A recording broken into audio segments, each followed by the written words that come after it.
Welcome to ProjectME, the podcast. I'm your host, Tiffany Carter, the founder of ProjectME, multimillionaire entrepreneur, former TV newscaster, money-making expert, female empowerment speaker, and self-proclaimed office supply addict. My mission is to take the mystery out of making big money. Every week on ProjectME, the podcast, I'll share success tips, strategies, and stories from other entrepreneurs, experts, and millionaires, showing you exactly how you can achieve your most exceptional life. Now let's get to it.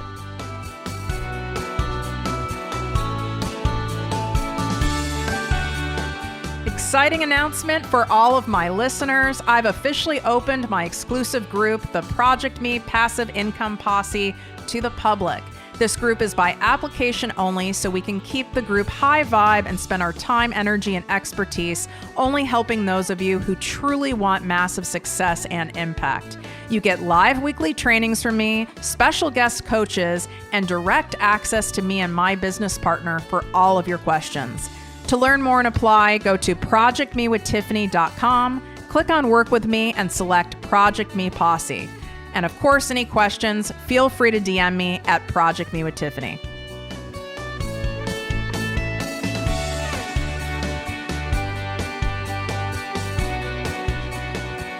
Welcome to the podcast and posse, ProjectME with Tiffany Carter. I'm your host, Tiffany, and get ready for a Tiff-style rant today, which those of you who follow me over on Instagram at ProjectME with Tiffany and follow my stories know exactly what I mean. And for those of you who don't and are new to me, welcome, and you're in for a treat. So we're going to talk about self-doubt today. Let's knock out that self-doubt and how to manage that mean voice in your head that prevents you from getting exactly what you want in life, whether it be in a significant other, in friendships, in money, in business, in hobbies, in anything. The self-doubt mechanism that comes up in our brain is designed to keep us safe. It sounds so weird because it's like, well, how could me not getting what I want in life, have the money I want, live where I want, find the love I want, etc., how does that feel safe? It's because our brain doesn't really know the difference between nervous energy, like nervous excitement, and like scared to death, literally. Like when we break it down, people, like go back to like science class and biology, like we were, we were like cavemen and women, right? So our internal mechanisms are like, okay, something's scary, abort mission, go hide in a cave somewhere, right? Go dig a hole and hide in it, abort. We still have all of that DNA and stored in our cells, that whole instant mechanism, fight or flight, already inside of us. This is part of what makes us human beings, all right? It's not something that we can get rid of. So we have to retrain ourselves and teach ourselves what the difference is. Basically, like talk ourselves off the ledge. I'll give an example. So I just did a speaking engagement recently, and you can probably tell on my voice that it's still raspy. I still sound like somewhat of a man. It's not sexy, but whatever. And my voice was like really bad, and I was highly medicated, like on antibiotics, like strong stuff, on cold medicine, Benadryl. Like I was on all the things. And I was giving a really long talk to quite a lot of people. I was doing an important training, and I had to use note cards. And I never use any sort of note cards for my speeches. If there's a slide deck, I'll refer to the slide deck, but I'm someone who doesn't need notes, but I knew I needed to because I was so medicated that it could go sideways. But I was actually nervous to use note cards because I was like, that doesn't look great to have to look at note cards. And I didn't like feeling that like out of control feeling. Normally I feel really grounded and centered when I go speak, but I'm not used to that nervous energy. So my self-doubt in my brain, right, that protective mechanism was like, you're not safe, abort, you shouldn't do this, oh my God, I can't believe you're going to use note cards. People are going to think you're an idiot for using note cards. Note cards aren't going to look good at the pictures you're having taken. Note cards are going to look bad on stage. The other speakers didn't use note cards. All this stuff was like flashing through my head. And because of all the work I've done throughout the years on mindset work, law of attraction work, manifestation work, there, God knows how many hours of therapy. I mean, if we really counted up my hours of therapy, without a doubt, we're well into the thousands. Anyway, I was able to go, okay, hold on, Tiffany, we're okay. We're safe. You're just feeling like nervous excitement because you're doing something different, but you're totally safe. This is okay. This is a safe room. In fact, most speakers do use notes on some level. I've even seen Oprah use notes before. So you'll be okay. It's fine. It's just something different. So I talked to myself. I didn't talk to myself out loud, although I do quite often, but I didn't in this case because I didn't want to look totally crazy. But I did talk to myself in my head and was reminding myself I'm safe. There is no bear chasing me, right? Going back to like caveman times. That's that fight or flight, right? Something's chasing me. There's a tiger chasing me. I need to hide. It's life or death. It's not life or death. We're fine. Just get back to being grounded. And I stood up. I made a point of focusing on my feet on the ground. I walked around a little.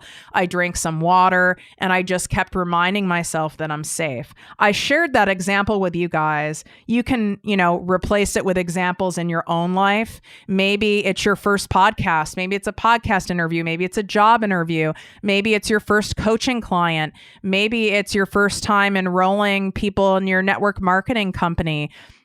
Maybe it's a first date, right? There's so many different areas where things come up for us that we end up feeling anxiety, and we'll label it as anxiety, as fear, as lack of confidence. I'm unsure, I'm confused.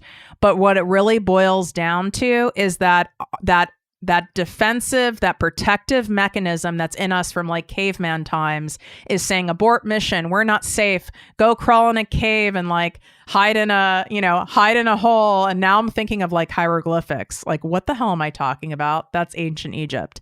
Clearly, I was not the best student in school, but you guys get my point. So what I do is a lot of self-talk, and it has to be rational self-talk, just like you would talk to a friend, just like I would talk to you. Now, when I first started doing this, I wasn't really good at self-talk because when we first start doing anything, none of us are great unless it's something random you have a natural talent for, which is really rare. So what I did is the person who taught me about the self-talk, which was my, first therapist who has since passed away. God love Janice. Thank God. She's one of the reasons I'm alive today. She did teach me how to do that self-talk. So it was her voice in my head that I heard that was calming me down, right? So maybe for you, it's my voice in your head that's helping calm you down, or it's a friend of yours who you go to for support often, or a mentor or coach or something. And then you will soon be able to have it be your own voice. Now it is my own voice where I can say, okay, let's be rational here. We are safe. We are not being chased. This is a safe room. And yes, you're just excited right now. There's a lot of, positive nervous excitement, right? Doing something that we love, or when we're going after our dream, you're going to be scared shitless. You guys, I am scared. I'm not joking you. Depending on what season it is in my business, I can be scared every day. And I go, okay, I'm just doing it, right? I'm scared, and I go, I've just gotten really familiar with being scared. I've also gotten familiar with the fact that self-doubt and fear are very closely linked. If I start doubting myself like I did, having the note cards, when you really peel back the layers, all that is fear. And it's like, okay, my system is trying to keep me safe. In fact, I am safe. And being excited, even if it's positive, can seem a lot like fear, but it's just positive excitement. Like nervousness can be positive excitement, right? No one is chasing you. There's not someone, trying to rob your house, right? we have to sometimes tell ourselves what the difference is. So I really like reminding myself, I am safe. I am supported, right? We are in a safe place. We're supported. Everything is going to be, just fine. You have nervous energy. You're, being a little bashful and shy right now because you're maybe not at your best, but you're safe. No one's chasing you. This is not a life or death situation. It's really not all that serious. And it calms down your nervous system, enough to go, okay, I get what you're saying. So you guys are going to need to practice this a lot when you're going after your dreams. Period. End of story. Because it is awkward. Even though I'm a trained broadcaster, when I did my first podcast episode, I've never podcasted before. I've been interviewed on radio. I've been a radio host before. It doesn't matter. I've never done a podcast before. And it is kind of weird. Like, I'm sitting here right now in my podcast studio wearing the same shirt I've worn for the last 2 days. Thank you. And I am talking to myself. It's freaking weird. And by the way, like I said earlier, I talk to myself all the time. Hello, only child. But it's still awkward. So there's like that nervousness feeling, even though I'm totally alone in here. No one can see me. Technically, I can press stop and re-record at any time. Yet I have that nervousness. So I still have to remind myself, you're okay. No one is chasing you. This is just something that you're trying out. It's new. So anything new, there's going to be some kind of like anxious, nervous energy, and that's totally normal, and we are safe. This is not life or death. And I want you guys to try that, whatever it is. Maybe it's your first social media post that's not about your cat, right? Or not about your damn celery juice. Oh my God. By the way, you guys, I don't think I've recorded a show since my celery juice incident.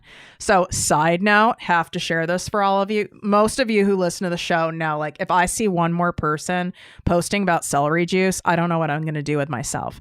But I had to try it for myself because it's like, there must be something to the celery juice. It can't just be an Instagram thing. And so, I had to go to Denver, and then I had to go Denver to Arizona in like 2.5 day period on little sleep. I had strep throat. So I was like, I need to try all the things. And literally in downtown Denver, outside of one of the windows of the hotel room, I could see the Whole Foods. And I was like, you know what? Fuck it. I'm going to go get some celery juice. Like, this shit's supposed to be a cure-all. I'm willing to try anything in order to feel better. Because I was afraid that I was going to lose my voice and not be able to do this talk that I've been looking forward to for months.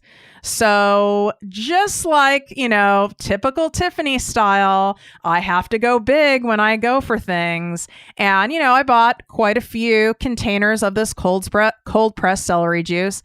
I do not recommend drinking 3 containers of celery juice and then going to a wedding, which is why I was in Denver. I just don't recommend it. That's all I've got to say. Celery juice does work wonders on the digestive system, and I didn't lose my voice. I have no idea if it was from the celery juice, but I'm just saying, more and more celery juice is not necessary. You'd be fine with just, having 1 serving. Thank you. I had to go off on that tangent for you guys wondering how that all worked out for me. Anyway, so back to self-doubt. That's all self-doubt is fear. It's just fear in disguise. And our brains are so clever. Like I tell you guys, confusion is also fear. Being stuck is fear. So a lot of these things we end up saying to ourselves because our brains are so cunning and baffling that we don't necessarily realize it's just all rooted in fear. So if you're saying stuff like, I don't know if I have it in me. I don't know if I can be like so-and-so. Comparisonitis is fear. It all comes down to fear. So using that method I told you, you're talking yourself off a ledge, but you're also telling yourself that, like, caveman, cavewoman self, you're not being chased. You're safe. This is not a life or death situation. You're putting things back into perspective, and you're talking to yourself just like you would talk to a loved one, to your best friend. If you're a mom or a dad, how you would talk to your kids or a friend's kid. If, I've had friends' kids who get like almost panic attack level, in a school play. And it's like, hold on, let's think about this. What's going on? All you're doing is you're getting on stage, and yeah, there's some people out there, and you're singing a song, and it's a song you've sung many, many times before, and that's all that's happening in here. You're safe. Nothing's bad's going to happen to you. You're supported. I'm right here for you. Your mom's right here for you. You have friends that are here for you. And it's amazing what happens even with a child, right? That's in that panic level, that you can just see their nervous system drop down and calm down. So it's a matter of reminding yourself, this is an auto response our bodies go into, and our minds do not see the difference between negative excitement and positive excitement. A bear is chasing me and Tiffany needing note cards on the stage, right?